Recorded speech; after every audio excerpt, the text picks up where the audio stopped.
Mesdames et messieurs, merci de nous faire confiance. Vous êtes sur votre télévision, la radio-télévision interconfessionnelle Viens et Voix, RTIV, dans son nouveau numéro de Réalité de Faits. Réalité des Faits, c'est votre émission, l'émission de tout le monde, au cours de laquelle nous échangeons sur différents sujets, dans différents également domaines de la vie.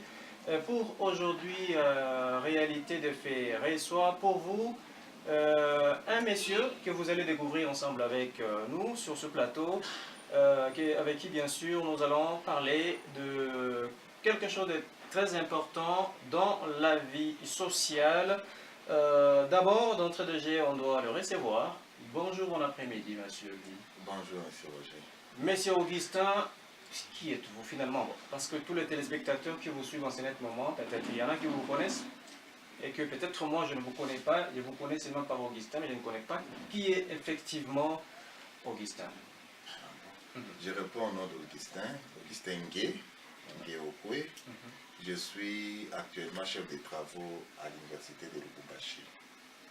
Augustin Ngué Okwe, chef de travaux à l'université de Lubumbashi. Est-ce que M. Augustin, avant de devenir chef de travaux, il a étudié quand même? Mais ces études-là, il les a faites où? À Mbrousse, à Lubumbashi, à Kinshasa? Ou vous pouvez être un peu vraiment très clair par rapport à ça? Ah oui, merci beaucoup pour la question. Je suis né à Kinshasa. Oui. C'est là où j'avais commencé aussi mes études primaires. Après, j'ai fait pratiquement tous les tours du Congo parce que les papas travaillent dans une entreprise avec des mutations de temps en temps. J'ai circulé dans toutes les provinces pour mes études primaires ainsi que mes études secondaires. J'ai eu mon diplôme en agriculture générale à l'ITAM Tsélé, à Kinshasa. Après, je suis entré en 1994 à l'université de Kinshasa, à la faculté de sciences agronomiques. J'ai terminé mes études universitaires en 2001 au département d'économie agricole. Donc, je suis en même temps économiste et agronome. Qu'est-ce qui vous a attiré en agronomie? Pour ce qui m'a attiré en agronomie, parce que le papa lui-même travaillait dans une entreprise dans l'Uni-les-Verts. C'était une entreprise à vocation agricole. J'avais remarqué que l'économie du Congo à l'époque était basée sur l'agriculture, bien sûr en dehors du Katanga où il y avait des activités minières, mais presque partout dans toutes les provinces c'était l'activité agricole qui allait de l'avant. Bien sûr à l'époque il y avait des grandes plantations comme Mini-les-Verts, il y avait Selza et tout ça. Et tout cela m'avait inspiré, je me suis dit non, un jour je dois aussi être ingénieur agronome pour voir dans quelle mesure je peux continuer à aider cette communauté comme mon père le faisait parce que lui aussi était ingénieur agronome. Et c'est comme ça que vous êtes en train de dire cette jeunesse congolaise à partir bien sûr de la faculté de l'agronomie apparemment. Bon, j'ai terminé mes études en 2001, dès que j'ai fini avec la mention grande distinction, j'étais retenu assistant à la faculté d'agronomie de Kinshasa. Et après 2 ans, j'ai été recruté au centre nucléaire, au commissariat général de l'énergie atomique, où j'ai travaillé aussi pendant quelques années. En 2010, j'étais décidé de venir à Lubumbashi. Pourquoi? Parce que j'ai une certaine maîtrise dans les domaines des statistiques, l'épidémiologie, la biométrie, c'est-à-dire comment traiter, comment faire les analyses des données. C'est ce qui m'a poussé à venir ici à Lubumbashi. J'ai été retenu comme assistant à l'université de Lubumbashi, à la faculté d'agronomie.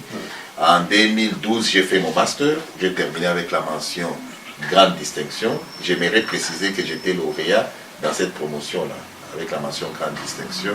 Et depuis 2012, je suis en train de préparer ma thèse, si Dieu nous fait grâce, parce que je dois préciser que je suis des religions catholiques, c'est comme ça que je cite le nom de Dieu en disant si Dieu nous fait grâce, avec le travail que je suis en train de faire probablement dans 1 ou 2 ans, je peux déjà soutenir ma thèse. Augustin Ngué Okwe, chef de travaux à l'université de Lubumbashi. Augustin Ngué humanitaire, parce que vous avez fait la tour de presque tous les Katanga, pourquoi pas la RDC. Augustin Ngué, homme de développement. Mais finalement, ça ne vous embrouille pas toutes ces tâches-là? Bon, en fait, vous avez raison. En réalité, Augustin Ngué, c'est un homme multidimensionnel. Effectivement, je suis assistant à l'université, le chef des travaux. Donc, dès que je termine ma charge horaire, c'est à ce moment-là que je me consacre à d'autres activités. Et c'est ce que j'ai fait à l'université, que je mets en pratique même dans les domaines universitaires, donc dans les domaines humanitaires. Donc il n'y a pas de compatibilité par rapport à cela. Donc vous trouvez ça très simple, facile? Oui, c'est très facile à le faire parce qu'en réalité, je suis chargé de programmes. Il y a des moments où je suis sur terrain, mais lorsque je suis à Lubumbashi, là j'assigne ma charge horaire. À part la charge horaire, j'ai aussi mes charges horaires. J'ai aussi des activités de développement, c'est-à-dire des activités économiques que je suis en train de mener pour essayer de créer de l'emploi pour la jeunesse. Non seulement ça, mais aussi apparemment vous êtes encore politicien, semble-t-il. Oui, effectivement, parce que je me suis dit, avec l'expérience que j'ai, comment je peux faire pour les faire bénéficier à ma nation, à mon pays. Voilà. Donc je ne peux pas les faire en étant moi-même dans la maison en train de murmurer, mais je dois apporter ma pierre aussi dans la vie politique de la RDC. Vraiment, c'est très important. Une autre question qui me vient en tête. Est-ce que Augustin Ngué est important dans la société? Bon, l'importance, ça, moi-même, je ne peux pas me la donner. Mais ce qui est vrai, je contribue dans le développement de ces pays ou bien dans le bien-être de la communauté. Si la communauté estime que je suis important, ça, je ne peux pas refuser. Je serai prêt à dire merci. Cette importance par rapport aux réalisations, par exemple, les contributions d'Augustin dans la société, la jeunesse, le développement durable et tout, c'est sur ces plans-là. Oui, oui, heureusement vous avez parlé de ça, parce que lorsqu'on parle d'humanitaire, là c'est un peu vaste, mais concrètement, qu'est-ce que j'ai déjà fait? J'ai réussi à mettre en œuvre des projets sur la sécurité alimentaire, c'est-à-dire nous distribuons des semences, nous distribuons des intrants agricoles au niveau des Manono, des Malemba, ainsi que tous les autres territoires. Ça c'est au niveau de l'intérieur. Au niveau de Lubumbashi, j'ai réussi à mettre au point des activités qui font travailler aujourd'hui plus de 150 personnes. D'ailleurs, vous-même, vous pouvez faire le tour, vous demandez les noms de Québec. On va vous dire Québec, il est connu. Maison Québec ou bien Village Québec, il est connu. Ce sont des activités qui permettent à la jeunesse de trouver un peu d'emploi. Et lorsque vous arrivez au niveau de mon quartier, vous allez voir des projecteurs. C'était juste pour lutter contre l'insécurité. C'est-à-dire que je n'ai jamais été indifférent lorsqu'il y a un problème dans la communauté. Donc, en dehors de ça, j'aimerais préciser que je suis aussi expert dans les activités génératrices de revenus. C'est-à-dire comment former la communauté, surtout les mamans, à développer certaines activités qui peuvent leur permettre de se trouver un revenu pour faire face à les différents problèmes liés au ménage. Les cas concrets, Augustin, nous ne sommes pas pendant la démagogie. Les cas concrets par rapport bien sûr à ces mamans, à ces jeunes que vous avez encadrés, qui peuvent arriver, qui peuvent témoigner par exemple, qu'effectivement, grâce à cet homme, voici ce que nous sommes. Vous en avez quand même? Oui, j'ai les cas. Je donne l'exemple de Bahati, que vous avez interviewé, et lui, on l'a encadré dans les domaines d'activités génératrices de revenus, mais là, ce sont des activités maraîchères. Aujourd'hui, il est propriétaire d'une parcelle qu'il a achetée lui-même à son âge. C'est vraiment un exploit. J'ai formé des mamans dans les domaines de la fabrication des confitures, ça j'aimerais préciser, parce qu'il y a des mangues qui pourrissent un peu partout ici à Lubumbashi. C'est-à-dire lorsqu'on vend ce qui reste auprès des commerçants, on ne sait pas comment on peut les conserver. Je les ai appris comment on peut transformer en confiture, comment on peut fabriquer les tomates en poudre, bref, dans le domaine de la transformation aussi. Ah oui, donc on va vérifier ensemble, bien sûr, dans cette interview que j'ai eue avec ces garçons, je ne sais pas, peut-être que c'est lui, Bahati ou quoi, mais moi je connais seulement que c'est Neville. Neville, oui. Voilà, on va le suivre ensemble avec les téléspectateurs qui nous disent ce qu'il a pu faire. Aujourd'hui, je me suis décidé d'informer à tous les gens qui ont la volonté de faire quitter la famine, de suivre certains exemples pour arriver à se développer bien entendu. Donc grâce au cours de l'économie de développement, tu t'es développé d'abord toi-même personnellement. Et finalement sur ton chemin, tu croises un projet qu'on appelle Augustin 116. Ça t'a encore intéressé apparemment? Oui, ce projet m'a intéressé tellement. Tu vois, ce projet m'a intéressé sur un point très essentiel. Aujourd'hui, beaucoup de gens cherchent là où investir leur argent. Beaucoup de gens investissent dans les transports, les autres investissent dans beaucoup de choses. Mais il y a des projets qui sont tellement volatiles. Mais avec ces projets permettent à ce qu'on investisse à long terme. À long terme, comment? Vous investissez votre argent et au fur et à mesure que les années passent, la terre ne pourrit jamais. La terre ne tombe pas en panne. La terre ne subit pas l'amortissement. La terre existe toujours. Et dès lors qu'on investit dans la terre, on arrive à payer une portion des terres au fil du temps, au fil des années. Et cette parcelle aura plus de valeur qu'avant. C'est pourquoi je me suis décidé d'investir dans ce projet. Et tu veux dire que c'est un projet réaliste ou bien c'est fantaisiste? Dire que ce projet est fantaisiste, c'est non. Moi, je considère que ce projet est réaliste, dans la mesure où il se matérialise. Et on a plusieurs exemples de gens qui ont déjà fait cela et ils ont réussi. Quel message aux propriétaires du projet que vous pouvez lancer en ce moment?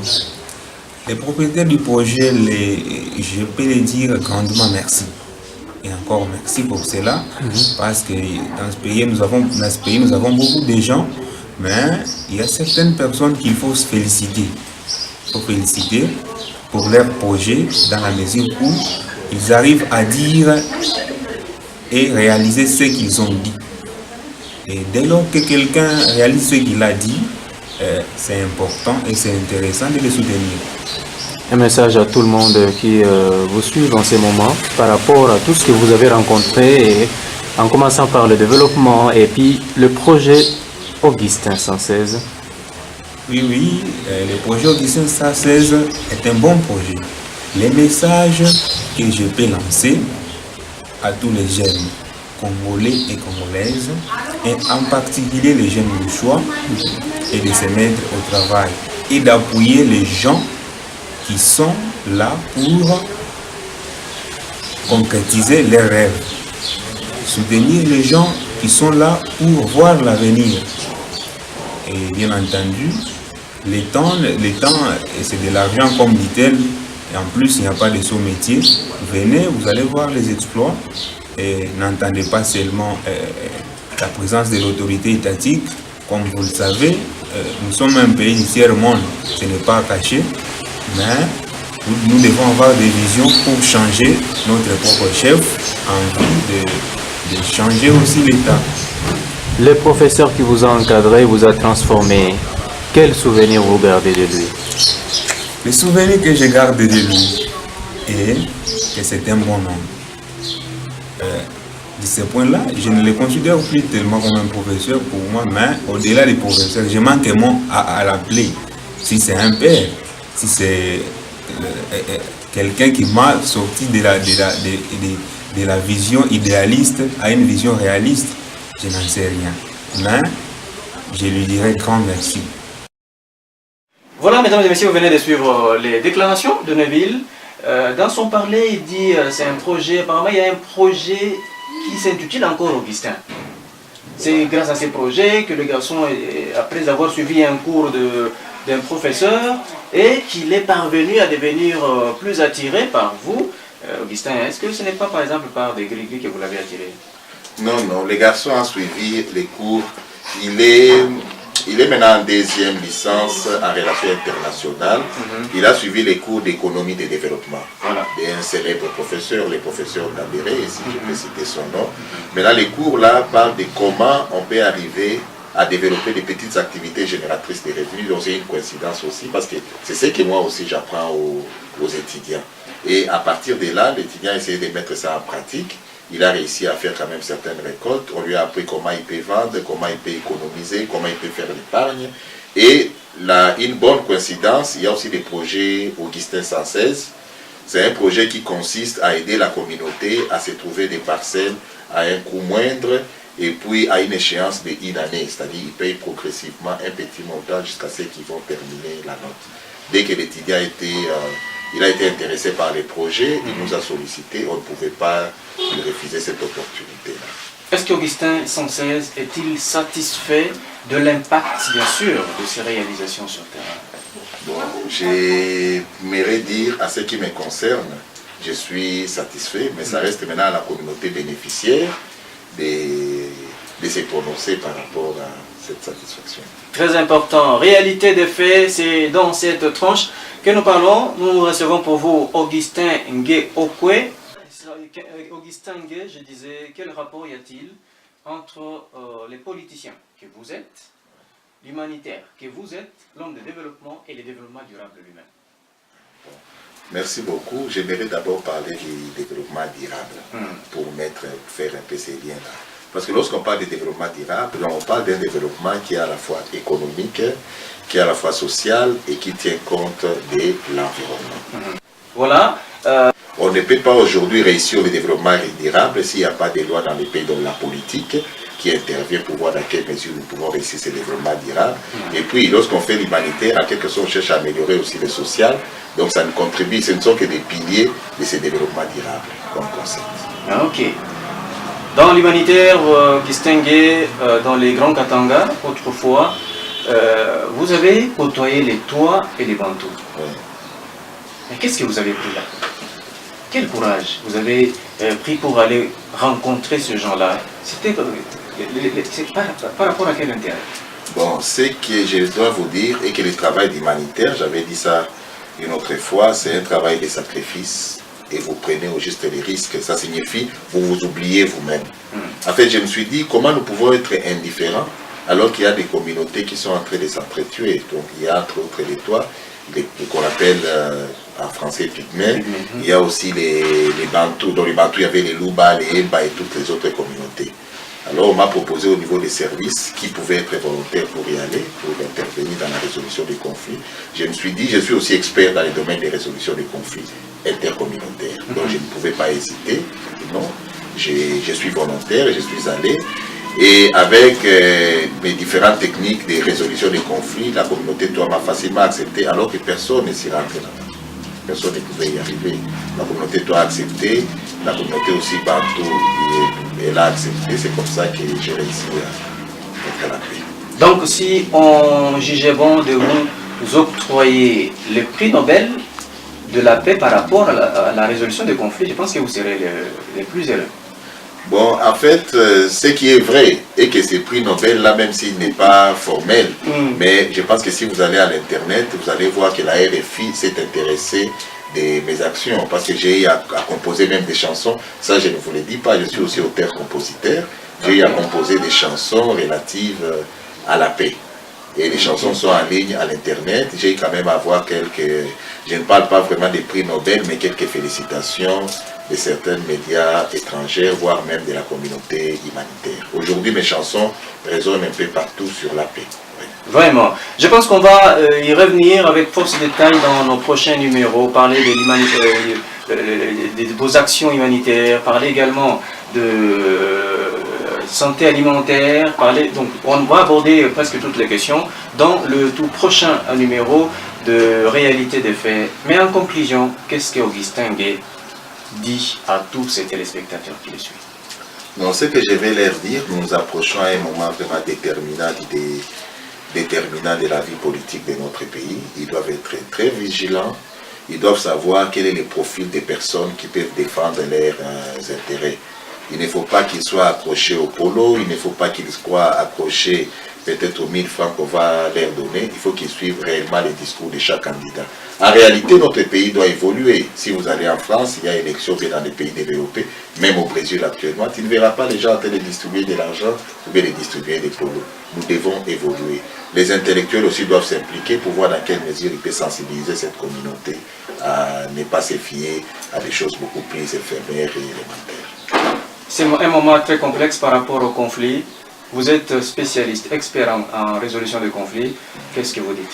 Non, moi, ce que je peux dire, si nous le voulons, nous le pouvons. Donc, en réalité, les conflits, ce n'est pas une mauvaise chose en soi. En fait, parce que c'est à travers les conflits qu'il y a, le développement arrive. C'est-à-dire, lorsqu'il y a un conflit, ou bien lorsque nous regardons devant nous, nous nous rendons compte que bientôt, on peut avoir un problème. Alors, nous développons des stratégies pour éviter d'avoir les conflits. Et ce sont ces stratégies-là qui nous amènent au développement. Dans les conflits, en réalité, n'est pas mauvaise parce que dans chaque communauté, là où les gens vivent ensemble, il y a toujours des petits conflits. Même à l'intérieur de nous-mêmes, lorsque nous tombons malades, ça signifie tout simplement qu'il y a des conflits donc à l'intérieur de nous-mêmes. Oui. Donc les conflits existent toujours. On vit toujours avec les conflits. On vit toujours avec les conflits, mais ce qui est important, c'est que les conflits ne dégénèrent pas à une guerre. Ah, ok. Ouais. Donc, ces conflits doivent aboutir plutôt à un développement. Les conflits doivent aboutir à un développement. C'est ça. Réalité des faits, c'était vraiment un moment d'échange avec Augustin Ngué Okwe. Bien sûr, vous avez suivi toutes ces réactions, toutes les réponses qu'il a pu donner. Augustin Ngué, je ne peux que vous dire merci d'avoir accepté notre invitation et surtout de disponibiliser de votre temps pour répondre à toutes nos questions. Non, c'est moi qui vous remercie. Voilà, mesdames et messieurs, ça sera ainsi la fin de cette tranche d'émission, ce magazine, bien sûr, Réalité de fait. Je recevais pour vous Monsieur Augustin Ngué Okwe, avec qui on a parlé, bien sûr, d'abord de son identité, qui est-il, son parcours normal, chef des travaux, beaucoup de titres au même moment, mais quand même qui est à mesure de les combler, les combiner sans difficulté. Également, c'est un homme, un initiateur de beaucoup de projets, vous l'avez certainement suivi. Mais je préfère que je revienne avec lui le lundi prochain, à la même heure, sur la même fréquence, pour qu'on essaie de parler des actions humanitaires qu'il a menées en République démocratique du Congo, dans les Katanga profonds, dans son ancienne configuration. Je pense que ça ne vous choquera pas. Hein. Non, non, ça, je serais beaucoup plus intéressé parce que lorsqu'on parle d'action humanitaire, ça commence toujours par l'élaboration des projets. Il faut que les scientifiques, les étudiants, voire même les gens qui s'intéressent au développement suivent réellement cette émission parce que là, je vais parler d'élaboration des projets, comment on met en œuvre les projets, comment on évalue si un projet a un impact réellement sur l'amélioration de la situation de la vie de la communauté. Voilà, ce n'est qu'un avant-goût qui sera développé le lundi prochain à la même heure sur la même fréquence. Merci à Willy Kailou qui nous a programmé, le pasteur Jeff Kassongo nous a supervisé, nous c'est Roger Ngandou Amitaba. À tout à l'heure, mesdames, à tout à l'heure, messieurs.